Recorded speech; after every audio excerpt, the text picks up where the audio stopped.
દોસ્તો આજે છે ને આ ટ્રેક્ટર લઈને અમે નીકળી ગયા રેતી લેવા. જોઈ શકો તમે પહોંચી ગયા આશ્રમ. આપણે ભગવાન બિરસા મુંડાની મૂર્તિ પણ દેખાય.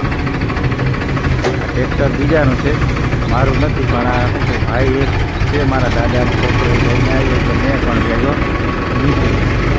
જોઈ શકો તમે બીજેરો આંબલાથી મારી એટલે સીધા બારિયા ચોકડી બાજુ. બારિયા ચોકડીથી આગળ અમે ટ્રેક્ટર લઈને ફાઇનલી છે ને પોગી ગયા અમે નદીએ. આ બાજુ ટ્રેક્ટર ભરવાનું ચાલુ છે અને આમ જગ્યા તો જુઓ કેટલી જબરજસ્ત. મારો ભાઈ મૂકો 2 જણા આવી ગયા. હું ઘેર આવ્યો ને એટલે ફરતા નવરો હતો. મેં કીધું ચાલો ફરી આવીએ ભેગા. તો અહીં જુઓ તમે મસ્ત રેતીના ઢગલા. આ બાજુ આમ ભરવાનું ચાલુ, નદી એ બાજુ ટ્રેક્ટર. મસ્ત એની જગ્યા એક નંબર લાગે.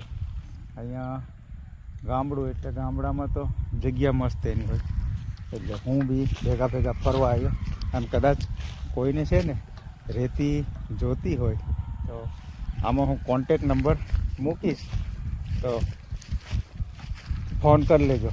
કારણ કે આપણે દાહોદના કોઈ પણ તાલુકામાં મતલબ કોઈ પણ ગામમાં નાખી દેશું અને એ તમને પોહાય ને એ પ્રમાણે રિઝનેબલ ભાવમાં. આ મસ્ત એની જગ્યા છે, જોઈ શકો તમે. પ્યોર માલ એક નંબર.